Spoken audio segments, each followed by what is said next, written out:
Well, hey everyone. Thank you so much for tuning in to Quick Connect. My name is Amy Hanna, and I have the privilege of being the chairperson of the Women's Network for Greater Fort Wayne Incorporated. So the mission of the Women's Network is to connect, to inspire, and to empower women. So today with me, I have one of our awesome council members, and her name is Michelle Chambers. Hi, Michelle. How are you? I'm great, Amy. So good to see you again. And I haven't had the opportunity to publicly say thank you for taking the charge to lead the Women's Network. We have just been blossoming under your leadership. It does not go unnoticed. So thank you so much for your fearless leadership. Really appreciate you. That is so sweet. Thank you so much. You're welcome. So much. So, Michelle, tell us a little bit about, we know you're our councilwoman for Fort Wayne, but tell us a little bit about your business too, because some people might not even realize that you've got this awesome business too. So tell us about your business, your title, those kinds of things too. Okay, well, my company's name is Signing Closers. We are a professional real estate loan closing business. Our niche is that we're mobile. We literally go into people's homes. We'll meet you at Starbucks. We go into banks, settlement companies, and we close the deal. When you're doing a mortgage refinance or you're purchasing a home, you need a closer. I'm a certified notary signing agent. I hold a title producer's license, although I don't do the title work per se. I do hold a title producer's license because in the state of Indiana, by law, if you are processing loan documents, you have to maintain a title producer's license. I'm not just simply a notary. I'm background screened by the federal government every year. I have to maintain a $100,000 E&O insurance policy as well. But the beauty of Signing Closers is that we're mobile and we'll meet you anywhere. Most of my work comes from a national level. That's the beauty of my company. I close deals for people from all over the United States. I do have a great relationship with some title companies here. But again, the thing is that we're mobile. So 90% of my business is real estate transactions related. With the advent of COVID, there's one more thing that I'm adding to my feather of my mobile closing business. In the state of Indiana, by law, it was recently approved that we as closers can now do RON, which is remote online notarizations, which means that I will be able to sit at my computer. You can be anywhere you want to be in the world. I have to be in Indiana, and we will be able to close your deal electronically online. So you put your ID up, we take a picture, the whole transaction is recorded. So this is a new technology here in the industry. I'm one of the few mobile notaries who are certified to do that at this point. You had to take an additional career class, you had to get some more certifications. So with the unfortunately with this pandemic we're living under, this may become the norm in the closing industry. We'll see, but that's just one more thing now that my company offers are the RON closings. And I've never thought about the fact that people are going to need a notary. Like people are going to need those different things, especially during the pandemic. Yeah. Employment situations are still going on. I get a lot of calls for folks who are taking on new jobs. They have to have I-9 certifications. Unfortunately, I deal with a lot of the signing of divorce documents. I'm right across the street from the courthouse. I have heard that. It's really hard to live with someone 24/7. So those are a lot of the walk-in foot traffics. And the unique thing about my company is that I am one of the few notaries here in Fort Wayne that has an actual walk-in office located right downtown, corner of Calhoun and Berry in the courtside building. So that's another unique situation for me, in that I actually have an office that you can walk into. And I've actually implemented best practices since we're living in the pandemic. I wear a face mask, I wear gloves, and I ask anyone that's coming into the office is by appointment now, and that we're practicing the 6 feet of social distancing. So I have a really large conference room that I can utilize. So I'm just having to adjust the business accordingly. I'm even doing closing now in people's garages, their front yards, because everyone is respecting the pandemic. We're getting the job done, but we're respecting the process in which we're working in right now. Well, that's good. That's what I do. Yeah.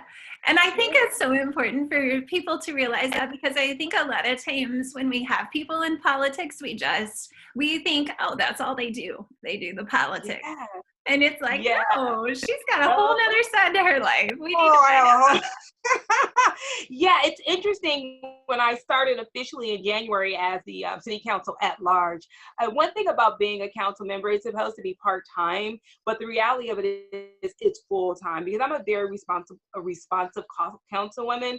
I have office hours. I have my phone message. I always try to get back with you within 48 hours. There's been a little shift in how I'm able to interact with the community, but through my social media, I'm very active in keeping the community engaged and involved. One of my hashtags is hashtag stay informed. Every day I'm trying to provide some messaging of what's going on in the city. So I'm really trying to use social media to my favor and keep that engagement with the community, because we're not having community events. We're not having those one-on-one opportunities. So I'm trying to keep the community engaged and informed through the utilization of social media. That's wonderful, because you've had to pivot that way. Yeah, we've all Yeah. had to pivot, right? Yes. Yeah. But even in our government, we have to pivot. That's We right. have to pivot. We are still meeting at City Council. We're no longer meeting every Tuesday. It's every other Tuesday. We're meeting twice a month versus 4 times a month, and we're meeting through teleconference. I'm calling in at this point. We're all calling in for the council meeting. The only persons in the council chamber at this time is the city clerk, the legislative assistant, and the council president. The city should be officially opening back up. I believe it's the 15th or the 25th. There's a 5 in my head, but I'm sure the mayor will be making the official announcement soon. But we're still going to slowly, gradually work our way back into, because we may not be able to adhere to CDC's recommendations of the 6 feet of social distancing when you're in a setting in a room. So Sure. I don't know if this is going to be the new norm for a while. I don't know yet. Okay, that makes sense. Mm-hmm. So, Michelle, tell us a little bit about your experience with the Women's Network. How long have you been a member of the Women's Network, and what's your favorite part? Oh, the Women's Network, I've been around since the inception when they came up with the idea, and I was like, oh yeah, I would love to be on board with that. And one of the most memorable events that we had is when we had the TED Talks over at the summit. That was about 1.5 years ago, I believe. The speakers were just very engaging. They were very powerful. I really enjoyed the women that are part of the network. Although you have some pretty powerful women in the network and title and everything, they're still very open to share and to learn. We are still learning. And our demographic from the age, it's really across the board. I believe we're hitting 20s, 30s, 40s, 50s, and 60s. I don't really know how women's age really reads, but I think we're going across the board in reference to our demographic. So the power of the Women's Network is amazing, and how we have the capacity to network among ourselves, to continue to grow one another, and making sure that there's a strong professional women's network out there to support our initiatives, our efforts, and to continue to learn and to evolve in our professional perspectives. Well said. Well said, Councilwoman. Thank you. Yes. Oh, goodness. So, Michelle, just being a woman within our community, a woman within politics, a woman who owns your own business as well, what kind of challenges have you come across here over these last few years?